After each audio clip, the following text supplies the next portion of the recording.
Hello दोस्तों, मैं उमेश कुमार देशमुख और ब्राइट फ्यूचर एकेडमी में आप सभी का बहुत बहुत स्वागत है। जैसे कि बैकग्राउंड में देख के आपने समझ ही लिया होगा कि हम डिस्कस करने वाले हैं बायोलॉजी के कुछ टॉपिक्स पे। तो चलिए सीधा आते हैं हम अपने टॉपिक पे। आज छोटा सा टॉपिक हम डील करेंगे ब्रेन के बारे में। वैसे आप सभी ब्रेन के बारे में जानते होंगे, आई होप, बट यहाँ पे आप सभी एक बात तो जानते होंगे कि without brain we are nothing, without brain we can't do anything. क्योंकि सारा जो चीज है हमारे बॉडी का कोऑर्डिनेशन, यहाँ तक अगर मैं बोल पा रहा हूँ, मैं खड़ा हूँ, मैं देख पा रहा हूँ, that all are because of brain. ये सारा चीज कौन कंट्रोल कर रहा है?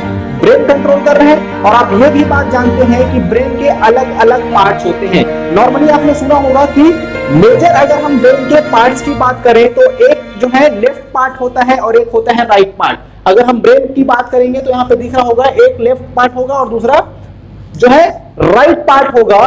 तो ये दोनों कंट्रोल कैसे करते हैं हमारे बॉडी को?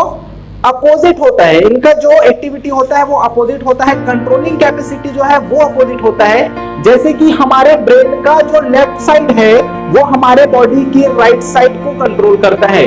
तो जनरली किसी को जब पैरालिसिस हो जाता है, तो पैरालिसिस अगर हुआ है राइट साइड के का, बॉडी किसी का पैरालाइज हो गया, इसका क्या मतलब है कि उसके लेफ्ट साइड का ब्रेन जो है नॉन फंक्शनल हो गया है या काम करना बंद कर दिया है। तो ये सारा चीज है। अब भाई ये होता कैसे है? अगर हमारा ब्रेन फंक्शन करना बंद कर दिया तो पैरालिसिस क्यों हो जाता है?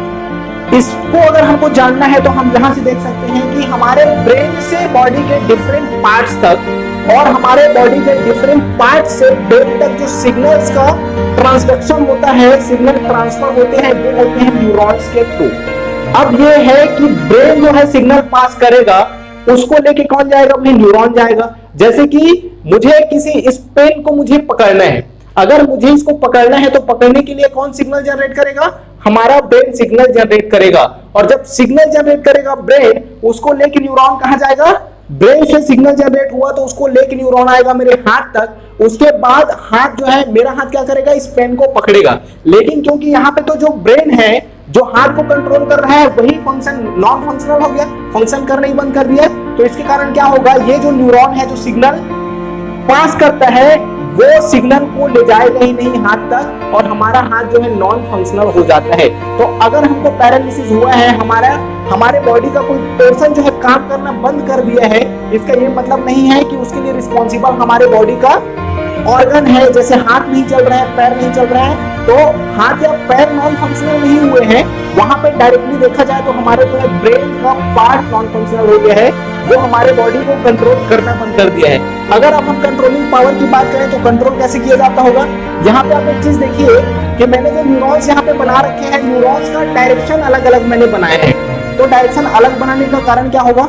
यहाँ पे आपको दिख रहा होगा ब्रेन का, आप नॉर्मली बुक में पढ़ते हैं तो ब्रेन आप मॉर्फोलॉजी देख सकते हैं, लेकिन how many parts of the brain वो क्लियर हमको नहीं होता। लेकिन यहाँ पे आप देख पा रहे हैं जो कलरेशन इमेज में दिख रहा है वो अलग अलग पोर्शन में अलग अलग कलर के माध्यम से हम यहाँ पे देख सकते हैं। जैसे कि ये वाला जो पोर्शन है वो है आपका मेडुला ऑब्लांगेटा। तो मेडुला ऑब्लांगेटा क्या करता है?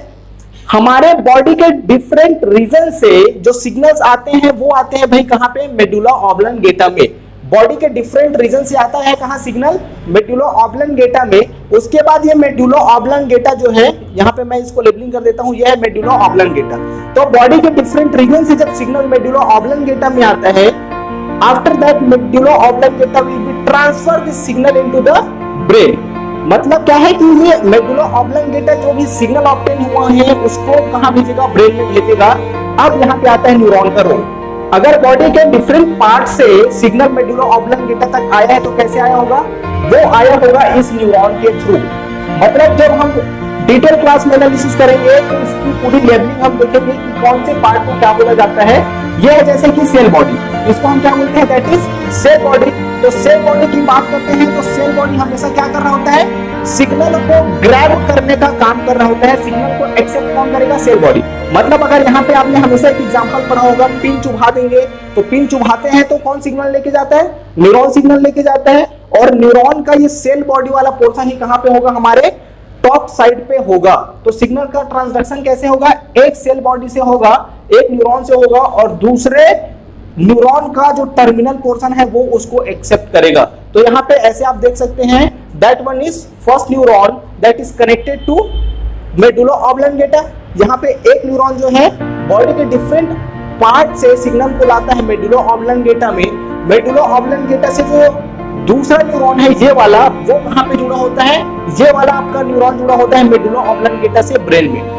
तो ये वाला न्यूरॉन आपका बॉडी के डिफरेंट पार्ट से सिग्नल को कहाँ लाया, मेडुला ऑब्लंगेटा में ला लेता है, और ये वाला जो न्यूरॉन है वो क्या करता है, मेडुला ऑब्लंगेटा से सिग्नल को ब्रेन तक भेजता है। तो भाई अब ब्रेन भी रिस्पॉन्स करेगा ना, जहां सिग्नल अगर गया है, मुझे किसी ने पिन चुभा दिया है तो मैं हाथ हटा भी लेता हूँ तुरंत वहां से, we have to remove our hand immediately. तो उसके लिए कौन सिग्नल जनरेट करता है, उसके लिए ब्रेन सिग्नल जनरेट करेगा। तो ब्रेन वापस सिग्नल जब भेजेगा तो ब्रेन क्या करेगा, पहले इस न्यूरॉन में अपना सिग्नल ट्रांसफर करेगा, और ये न्यूरॉन का जो है टर्मिनल पोर्शन कहाँ है, ये यहाँ पे जुड़ा हुआ है मेडुला ऑब्लंगेटा में। तो देखिए यहाँ से सिग्नल कहाँ आएगा, मेडुला ऑब्लंगेटा में, और मेडुला ऑब्लंगेटा से जो फिर से रेस्पेक्टिव न्यूरॉन, ये वाला न्यूरॉन जो जुड़ा हुआ है, उसके हेल्प से रेस्पेक्टिव ऑर्गन तक सिग्नल पास हो जाता है। तो इस प्रकार से ये ब्रेन जो है फंक्शन करता है। इसका जो डिटेल वीडियो है हम इसके डिटेल क्लास में देखेंगे। आज के लिए इतना ही, थैंक यू।